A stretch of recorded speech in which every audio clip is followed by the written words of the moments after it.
Bharat Ratna doctor Bhimrao Ambedkar को कोटि कोटि नमन। ये कार्यक्रम डॉक्टर भीमराव अंबेडकर के जीवन पर आधारित है, जहां भारत की जनता के प्रति उनके योगदानों को पूरी सजगता से चित्रित और रेखांकित करने का प्रयास है। कार्यक्रम में दिखाई गई घटनाएं लब्ध प्रतिष्ठ पुस्तकों से ली गई हैं। इस कार्यक्रम के जरिए चैनल की ओर से एक विश्वसनीय, सजग और सकारात्मक प्रयास है कि डॉक्टर बाबा साहेब भीमराव अंबेडकर के जीवन की संघर्ष यात्रा एवं गौरव गाथा पूरे आदर के साथ घर घर पहुंचे और उनके योगदानों से सभी संपूर्णता में परिचित और आह्लादित हों। अगर सब लोग पैसे इकट्ठा करते हैं तो हम भी हमारे हिस्से के दे देंगे। जीजाबाई, तेरी भीम और रमा पर की चिड़ इतनी बढ़ गई है और उसी के चक्कर में आज तेरा पति भूखा है, वो तुझे दिखाई नहीं दे रहा है। और मैं भी खाना नहीं खाऊंगी, मैं भी भूखी रहूंगी। हाँ, तो इसके पास जो पैसे हैं दो, मैं खाना लेकर के आता हूँ।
बहुत ही स्वादिष्ट भोजन है।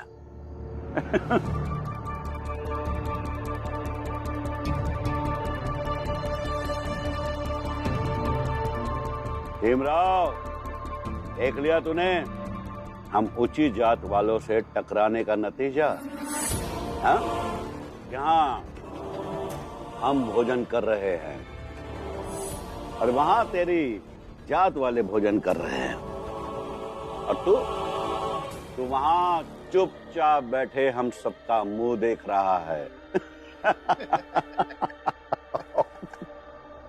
भीमराव, बस यही तेरी औकात है। एक वक्त के खाने का जुगाड़ नहीं कर सकता और टक्कर लेने चला है हम ऊंची जात के लोगों से। रह भूखा वहीं रात भर। नरोत्तम जोशी, नहीं रहेगा भीमराव भूखा। हम अभी हैं।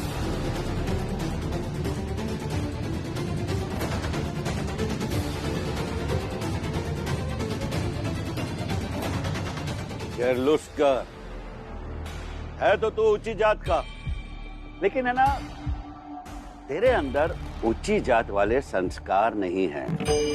हम ऊंची जात वाले ऐसे छोटी जात वालों से कोसों दूर रहते हैं। लेकिन तू देख अपने आप को, तो इन छोटी जात वालों के लिए खाना लेकर आया है। प्रचंड देव जी, आप जिस जात से हो मैं भी उसी जात का हूं। इस कारण आपकी जगह खड़े होकर देखे तो हमारी जात भी उच्च हुई, परंतु तथापि मैं इन सब के लिए भोजन लेकर आया हूं।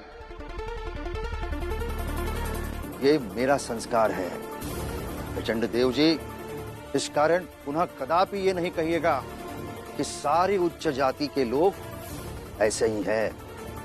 आपके लिए उच्च जाति का अर्थ केवल विशेष जात में जन्म लेना होगा, परंतु मेरे लिए उच्च जाति का अर्थ उच्च कर्म करना है, और भूखे को भोजन देना सर्वोच्च कर्म है।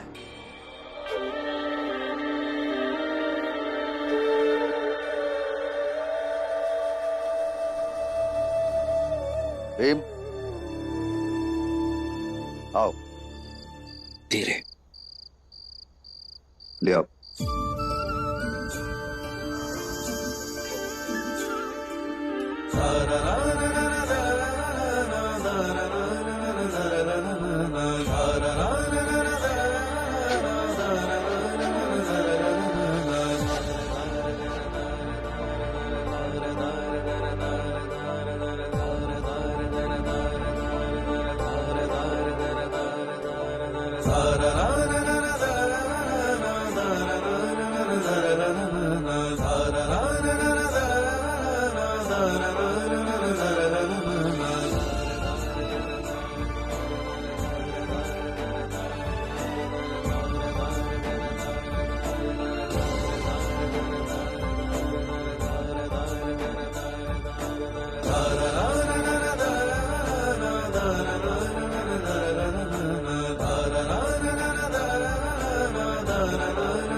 धन्यवाद गुरुजी।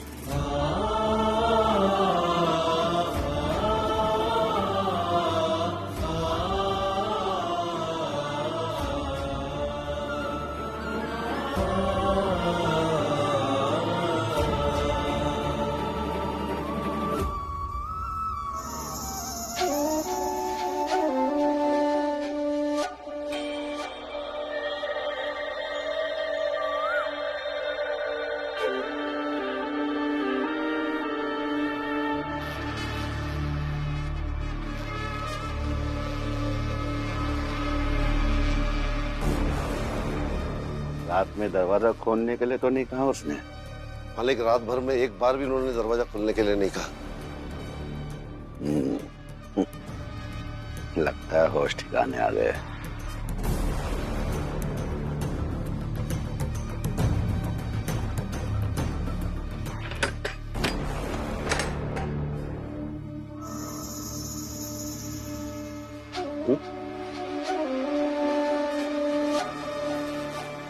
ये कहाँ चली गई?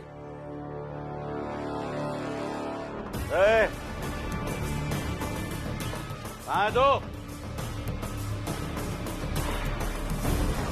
अरे कहाँ चली गई तो?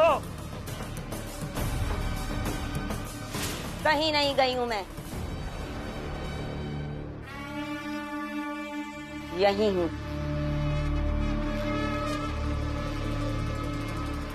ये हाथ खोल दिए तुमने अपने, हाँ? चलो अच्छा है, तेरे होश ठिकाने आ गए। ये देखिए, आपने कहा था ना, मैंने रस्सियां खोल दी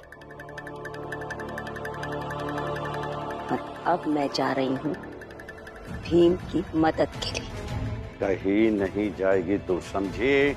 मैं जाऊंगी और जरूर जाऊंगी। मैं जानती हूँ मैं एक औरत हूँ और आप एक मर्द। भले ही मैं शारीरिक रूप से बहुत कमजोर हूँ आपसे और आप बहुत ताकतवर, और मैं ये भी जानती हूँ कि अगर आप मेरा हाथ पकड़ लें तो शायद मैं छुड़ा भी ना पाऊँ। फिर भी जब भी आप मेरा हाथ छोड़ेंगे तो मैं कोशिश करूंगी, और तब तक कोशिश करूंगी जब तक मैं बाहर ना चली जाऊं या फिर मेरी जान ना चली जाए। तो तुझे क्या लगता है कि तू कोशिश करेगी, उसका साथ देगी तो वो भीमराव हमारी तरह हो जाएगा? क्यों होगा आपकी तरह?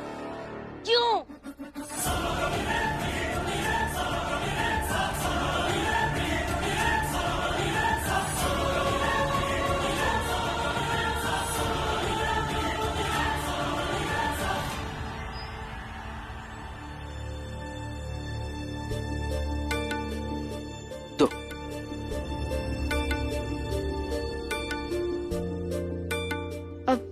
हमें आगे क्या करना चाहिए? आज ऑफिस में जाऊंगा तो साहब से पूछ लूंगा आगे की कानूनी लड़ाई कैसे लड़नी है। पहली सुनवाई में तो कोई मदद नहीं कर पाए वो हमारी, फिर आज ऐसा कौन सा उपाय बता देंगे कि शाम तक चाल हमारी हो जाएगी? जीजा भाई, मैं क्या कहता हूँ, तुम कहीं और किराए का मकान लेकर रहो। मेरे पेंशन के पैसे तो तुम्हारे पास है ही। आप इस गलतफहमी में बिल्कुल मत रहिए कि मैं आपको यहाँ अकेला छोड़ दूंगी बेटा बेटा करने के लिए। मैं जहाँ भी रहूंगी आपके साथ रहूंगी, चाहे मुझे मेरी पूरी जिंदगी यहाँ गुजारनी पड़े आपके साथ। नहीं, आप सबको यहाँ अपने ही चौल की बाहर रहने की जरूरत नहीं है।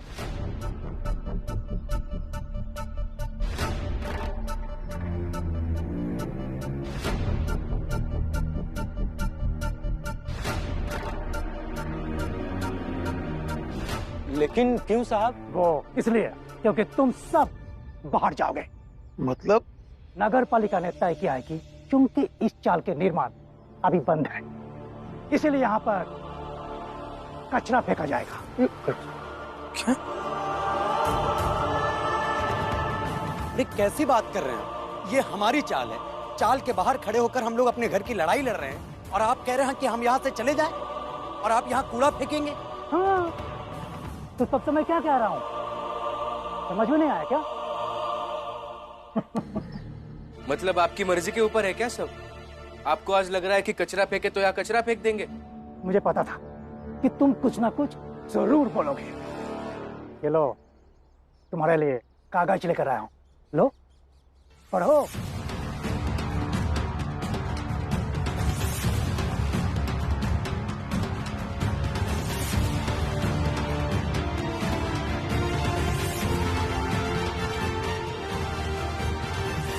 और हाँ, वो नगर पालिका वाली किताब भी लाया हूं जो तुमने पहले पढ़ी थी, याद है ना? इसमें लिखा है अगर नगर पालिका को लगे कि कोई ऐसा ही जगह खाली पड़ी है तो वहां पर कचरा रख सकते हैं, और मुझे लगता है ये जगह ऐसा ही है।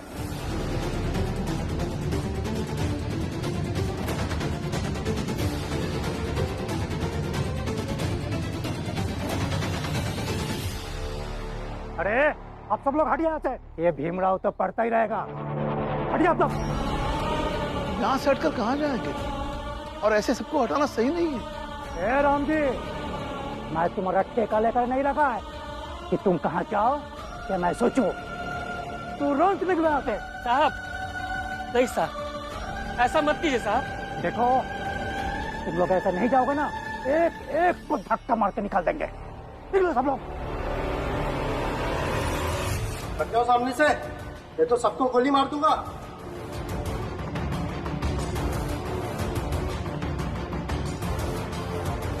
डरते नहीं है हम, मार डालिए लेकिन हम यहाँ से नहीं जाएंगे। हमें हमारे घर से निकाल दिया, अब क्या यहाँ से भी हटाओगे? कहाँ रहेंगे हम सब? नहीं हटेंगे हम यहाँ से। हाँ हाँ, कहीं नहीं जाएंगे हम लोग, यही दिन जाएंगे, कहीं नहीं जाएंगे हम लोग। नहीं नहीं हटेंगे, नहीं हटेंगे हम यहाँ से। रहेंगे, नहीं जाएंगे हम, नहीं हटेंगे, नहीं जाएंगे।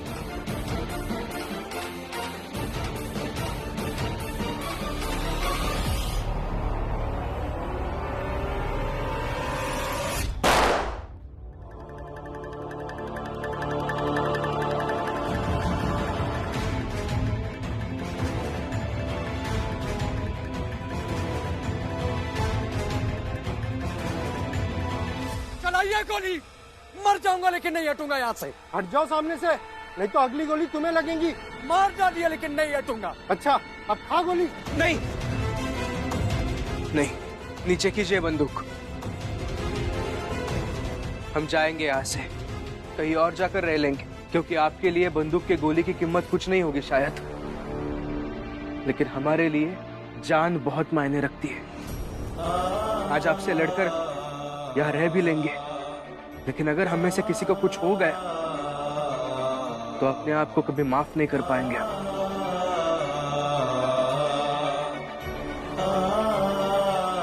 हमें जाना होगा,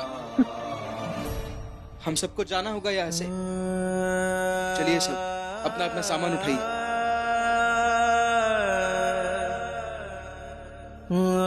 नहीं, मैं ये छोड़ के नहीं जाऊंगा, मर जाऊंगा मैं, नहीं जाऊंगा यहाँ से। भुवन, जिद मत करो।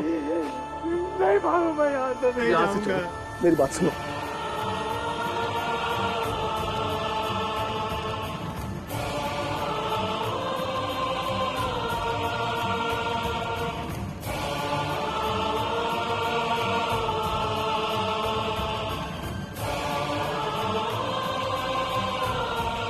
चलो गाड़ी अंदर लेके जाओ और कचरा डालो।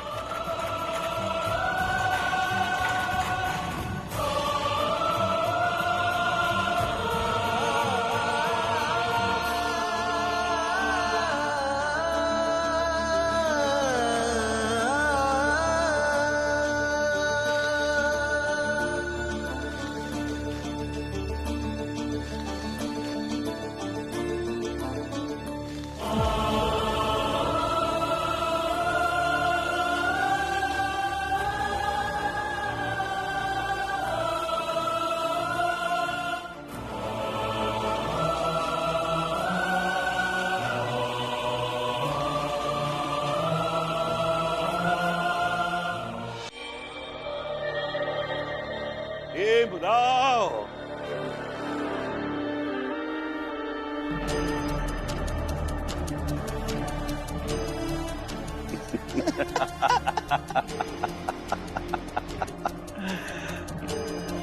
भीमराव, तेरी पहुंच तो गवर्नर तक है ना? तो एक काम कर, वहां जा, थोड़ा गिड़गिड़ा, हाथ पैर जोड़, रोना धोना कर, तो शायद कुछ हो जाए। लेकिन होगा कुछ भी नहीं भीमराव।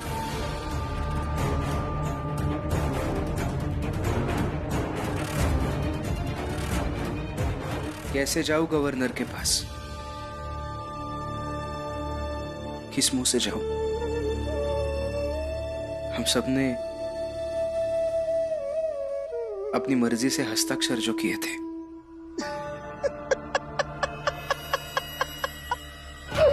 प्रचंड देव जी, ये तो अच्छा हुआ।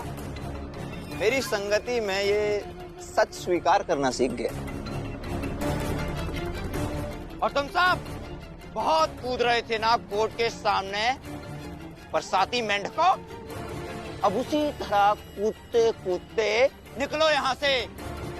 और हाँ, निकलने से पहले एक बात याद रखना, हम तुम्हें कभी ना मिले और तुम हमें कभी ना मिलो। इस मंदबुद्धि भीमराव को छोड़कर, क्योंकि ये भीमराव जहां जहां जाएगा मैं से ढूंढ ही लूंगा। याद है ना भीमराव, एक वादा किया था तुझसे कि तुझे मैं तब तक परेशान करता रहूंगा जब तक कि तू ये बंबई शहर छोड़ेगा नहीं। हा? तो ये सामान हटा और निकल। हाँ हाँ बिल्कुल, हम भी आपके आसपास ही रहना चाहते हैं ताकि आपको हर चुनौती पर मुंह तोड़ जवाब देते रह सके। इससे हमारा भी मनोबल बढ़ता है।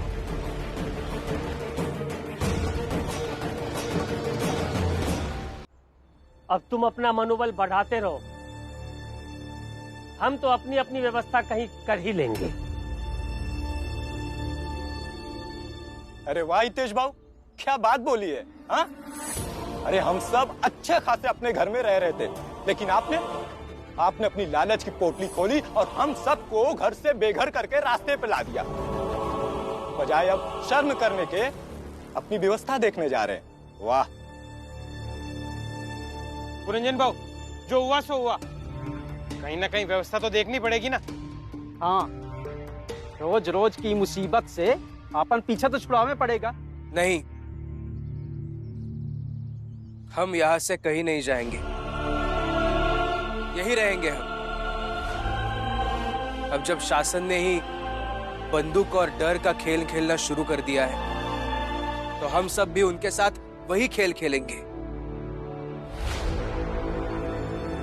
हाँ तो ठीक है, बंदूक दिखा दिखा कर थोड़ा पीछे करते रहेंगे और ऐसे करते करते अपने जात, अपने समाज और समाज की हर रेखा से बाहर कर देंगे। नहीं कर पाएंगे।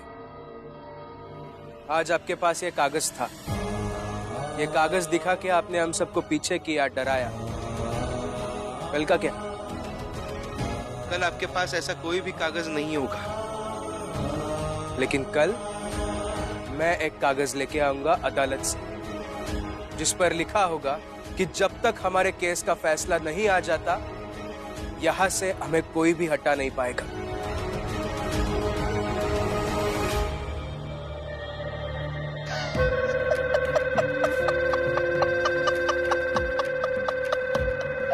क्या भीमराव, रसना लेकर आओगे? हाँ? कैसे? कैसे भी लेके आऊंगा, कहां से भी लेके आऊंगा, आपको उससे क्या है, लेकिन लेके आऊंगा जरूर। अच्छा, देखते